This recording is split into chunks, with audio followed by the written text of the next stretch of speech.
Hello, my friends. Many of you have shared that you've been learning English for a long time, but you still don't see much improvement. Exactly, Andrew. Most people don't realize what's really holding them back. Sometimes it's not even the grammar or vocabulary. Yeah, it's often about how they learn, not just what they learn. Repeating the same boring methods won't take you far. And let's be honest, if you're not enjoying the process, your brain just won't absorb it well. Learning should be active, fun, and real. Totally agree. That's why we focus on real conversations like this one, to help you think in English, not just translate everything in your head. Let's hear from our friends. I really hope our audience gives an honest answer this time. Yeah. So, friends, how are you actually practicing your English?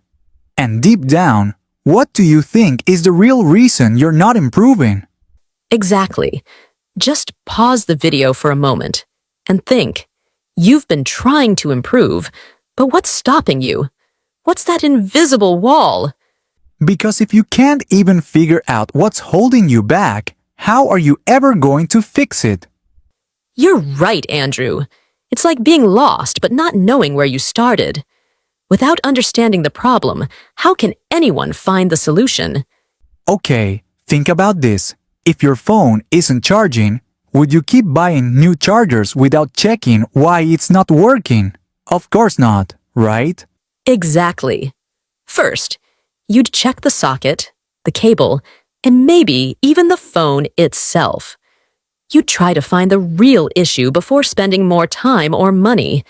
That's what most English learners don't do. They just keep trying random methods without knowing what's actually broken in their learning process. And here's one big mistake we see all the time. People write down new words, even memorize them, but never actually use them. So true. It's like collecting tools but never building anything. What's the point of learning words if they just stay trapped in your notebook? Exactly. Language is not a museum. It's more like a gym. If you don't use those words in real life, they'll just fade away. Right. You've got to bring those words into your conversations, your thoughts, even your jokes. Now let's talk about the most important part, speaking. This is where most people get stuck. The question is always, where do I practice? And how? Exactly. A lot of us don't live in places where English is spoken regularly. So we just don't get the environment to speak, even if we want to. Let me give you an example. Imagine a girl who lived in a country where no one around her spoke English. She barely had any opportunity to use the language. But then, let's say she moved to a country where English is spoken every day, by everyone.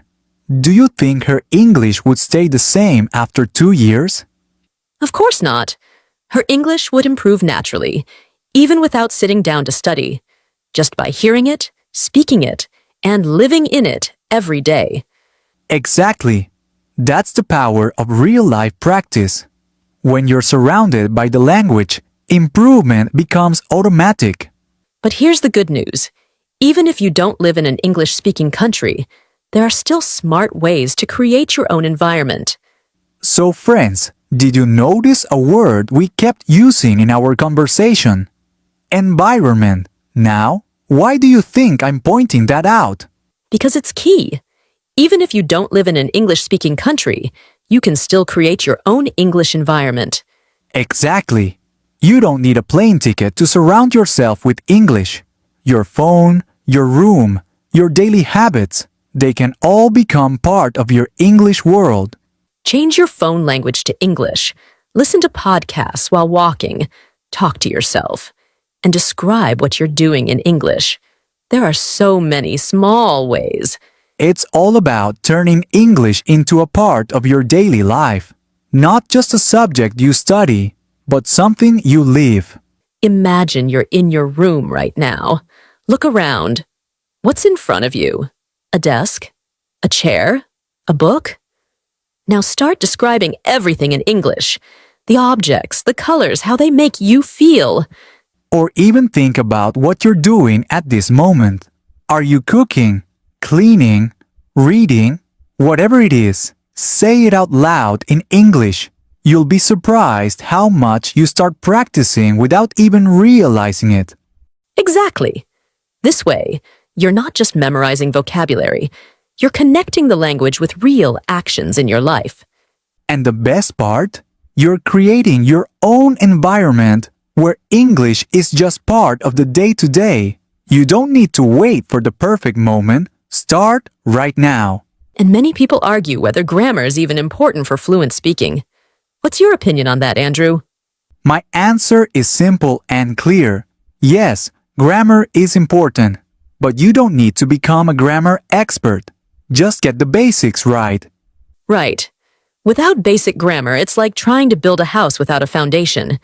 Everything gets shaky and confusing. But here's the thing. You don't need to dive into advanced grammar rules. You're not writing a university paper. You're learning to communicate. Exactly. Focus on the grammar that helps you speak clearly. Tenses, common sentence structures, simple rules, that's enough to get started. And the more you use English, the more grammar will make sense naturally. Don't wait to finish grammar before you start speaking. And let's talk about other effective ways to practice English speaking, even if you're on your own. Yeah, I believe nowadays there are lots of opportunities online. You can easily find a speaking partner through language exchange apps or online communities. Yeah, and the best part is, you don't need to leave your house. Just a phone or laptop and a little bit of courage, and you're good to go.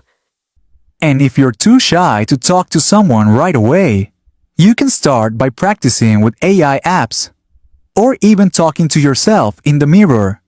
Exactly. The more you speak, the more confident you become. It's not about being perfect, it's about being consistent. So true. Just take that first step. Practice a little every day, and soon you'll surprise yourself with how fluent you sound. If you found the video helpful, please hit the like button and subscribe to my channel.